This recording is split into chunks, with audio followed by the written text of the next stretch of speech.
안녕하세요, 성미식당입니다. 요리에 있어서 가장 중요한 조미료 중에 하나는 소금이라고 할 수가 있겠죠. 자, 오늘은 이 소금을 이용해서 테스트를 해볼 건데요. 이름하여 광기의 맛소금 시메사바라고 이름을 지어보겠습니다. 오늘은 부산에서 바로 직송받은 고등어가 되겠습니다. 매우 크고 신선하죠. 고등어 같은 경우에는 다이미 오롯이라고 해서 저렇게 단칼에 뜨는 방법을 쓸 거예요. 고등어 손질을 하는 방법은 여러 가지가 있지만 저 다이미 오롯이라고 하는 방법을 쓰게 되면 살을 최대한 덜 만질 수 있고 속도도 빠르고 최대한 적은 횟수로 저렇게 생선을 포를 뜰 수가 있습니다.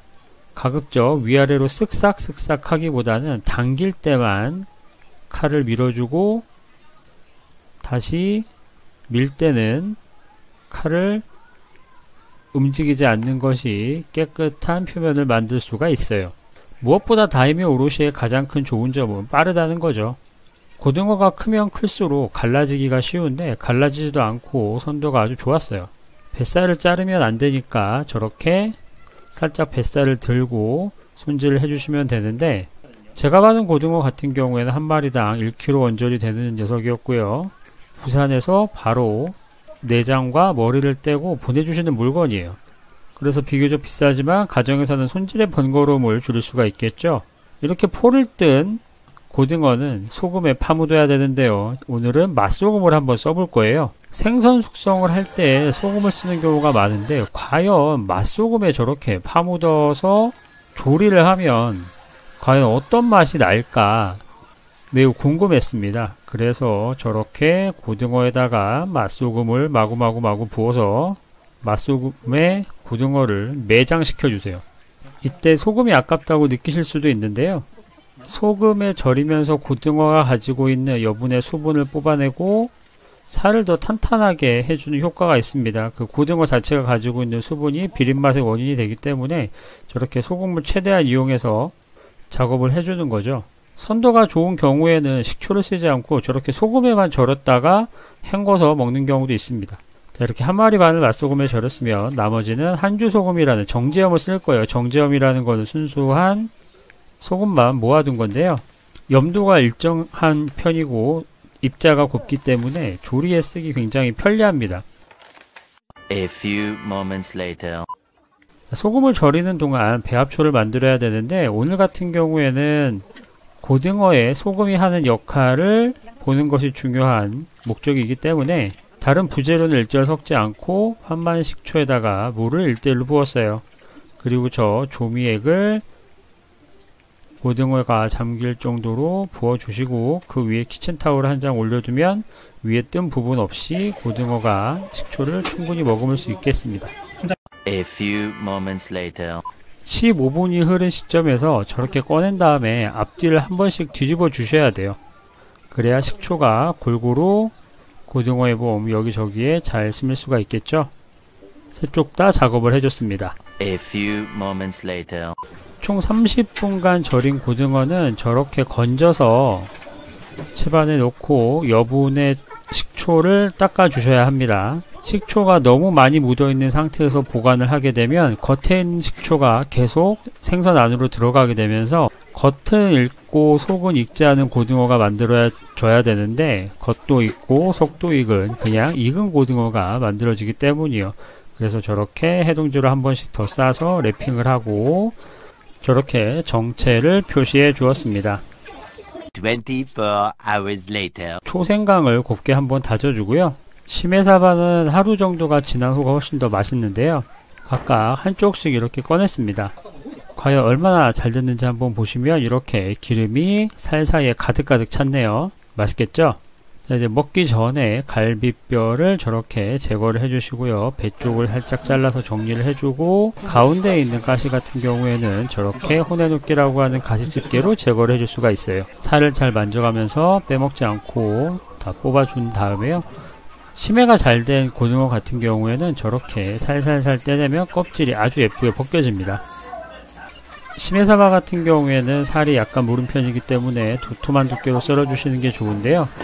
가운데 칼집을 넣었습니다. 그리고 칼집에는 앞에서 다졌던 초생강을 넣어줬어요. 첫 번째가 맛소금을 쓴 버전이고요. 지금 썰고 있는 게 그냥 소금을 쓴 버전입니다.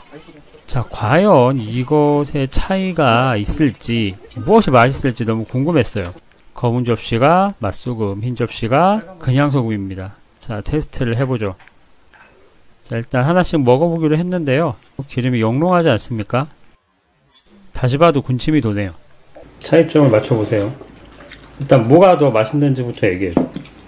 매우 충격적인 결과가 나왔습니다. 전혀 예상하지 못했어요. 난 이쪽 2번? 흰색. 사실은 되게 미미한데 얘가 조금 더 담백한 느낌이 있어. 잔맛이 덜한 것 같아요. 비린내 같은 게 좀 덜하긴 해. 훨씬 기름지고 기름은 얘가 좀 더 기름지고 오히려 기름을 봤을 때는 얘가 기름지고 덜 기름지고 그리고 잡다한 맛이 좀 덜해 확실히. 내가 느끼기에는 얘가 조금 더 비린 맛이 있고 얘가 조금 덜 비려. 예상 밖의 결과였습니다. 소금만 바뀌었는데 조미료 맛이 난다거나 그런 게 아니라 더 비리다, 덜 비리다, 기름지다라고 얘기하길래 아예 다른 토막을 꺼내서 먹어보도록 했어요. 왜냐하면 이게 원물의 차이일 수도 있거든요.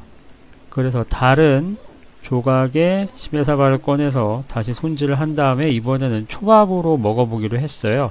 맛을 잘 느끼기 위해서 최대한 얇게 썬 것을 겹쳐서 먹을 수 있게 준비를 했습니다. 지금 같은 경우에는 그냥 소금을 쓴 고등어 초밥이에요. 자, 과연 이번에도 비슷한 결론이 나올지 아니면 그냥 생선이 달라서 그랬던 건지 시식을 해봤습니다. 확실히 숙련자용이야. 1번 확실히 입문자용이야. 차이가 확실하게 나. 여러 장을 먹으니까 정말 확실하게 나. 심지어 밥도 약간 아직 살짝 따뜻한 느낌이라서 1번 같은 경우는 비린 맛이 확 나는. 2번은 진짜 되게 그냥 깔끔해서 신기하네. 신기하네. 못 먹는 사람들도 차이가 되게 많이 쉽게 난다고? 접근할 수 있을 것 같은 맛이야. 얘가 비리단 말이야. 그 다음에는 봉초밥도 만들었는데요. 결과는 비슷했습니다.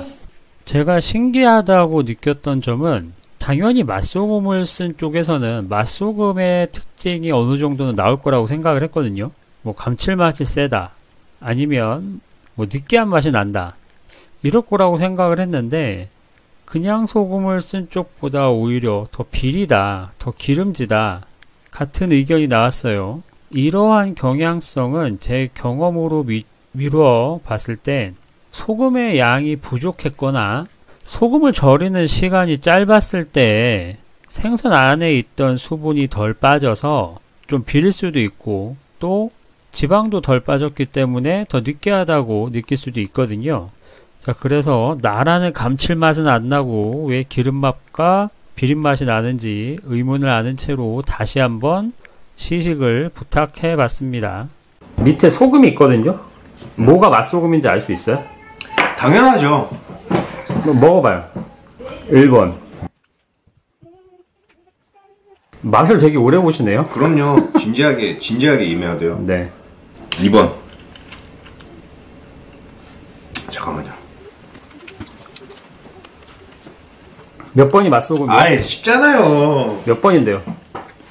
이거 2번이죠. 무조건 이거예요. 2번이요? 이게 니글거린다니까요, 맛소금이. 아, 진짜요? 맛소금이 이게 그 느끼한 맛이 있어요. 순수한 짠맛이 아니고. 그럼 맛소금으로 심해하면 아시겠네요? 그럼요. 알겠습니다. 그 느끼한 맛이 날 거라니까요. 알겠습니다. 자, 바로 장효남인데요.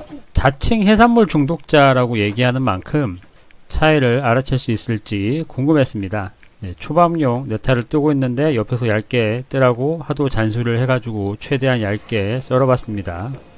자, 이 정도로 얇으면 두껍다고 뭐라고 하진 않겠죠. 자, 과연 남들보다 해산물을 훨씬 더 많이 먹은 수산물 중독자는 어떤 의견을 내릴지 저렇게 골고루 준비해서 비교를 부탁해 봤습니다. 봉초밥 아래쪽에 있는 은색은 고등어 뱃살만 잘라낸 거예요. 급하게 만들다 보니 약간 지저분하게 되긴 했는데요. 과연 어떤 평을 들려줄지 들어보도록 하겠습니다. 그럼 사시미부터 먹어야겠네요. 없는데 참치 줄까? 모르겠는데요? 어허, 다들 알던데. 몇 개 먹어볼게요. 사시미만 먹고 알아냈어요? 네. 그 맛 차이는 느껴지는데. 뭐가 더 맛있어요? 맛있다는데. 아직도 모르는 거예요? 잠깐 기다려 주시죠.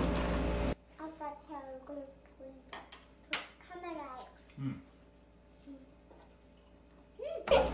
카메라에. 차이점을 얘기하시라고. 먹지만 말고. 진짜 진지해요, 저 지금. 바본가요, 제가? 네. 비린 맛은 1번이 더 센 것 같고요. 저는. 아, 그래요? 네, 1번이 더 센 것 같아요. 그거는. 2번이 비린내가 좀 덜하고. 2번이 약간 말대한 것 같은데, 저는. 뭐랄까. 약간, 복잡한 맛이 들라. 간이 약간 덜 되는 맛이랄까? 2번이요? 그러니까 좀 약한 맛? 근데 상품성은 이제 2번이 나을 것 같아요. 팔 거면 몇 번? 팔 거면 2번이 나은 2번? 게 1번은 향이 세가지고 힘들어하는 사람도 있을 것 같아요. 그래서 뭐가 맛있냐고요? 2번이라는 소리잖아. 2번이 더 맛있어요? 진짜 애매해요. 둘 중에 맛있는 걸 꼽기가 이거를 맞춰야죠. 이거는 소금 별로 안 했죠. 정확히 똑같은 시간 했습니다. 시메를 얘를 좀 덜 했어요? 똑같아요. 액체요? 네. 액체 배합이요? 그거는 다른 것 같은데요? 식초 배합이 다르다? 틀렸어요.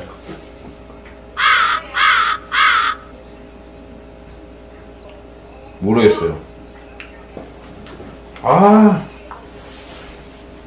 자꾸 말 거시니까 제가 집중이 안 됐잖아요. 우린 그걸 변명이라고 부르기로 했어요.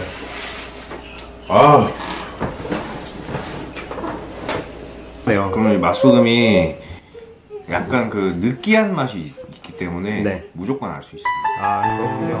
알겠습니다. 빨리 알려주세요. 얘는 맛소금에 절였어요. 얘는 그냥 정제요. 얘가 맛소금이요? 네. 얘가 그냥 소금이요? 네. 근데 MSG 맛은 하나도 안 나지 않아요? 전혀 모르겠죠. 그렇군요. 자, 아무튼 실패하신 걸로 해서 끊겠습니다. 잠깐만요. 왜요? 이게 실패가 아니죠. 실패죠. 제가 특징을 몰랐잖아요. 맞췄잖아요. 그건 다들 맞추는 거고.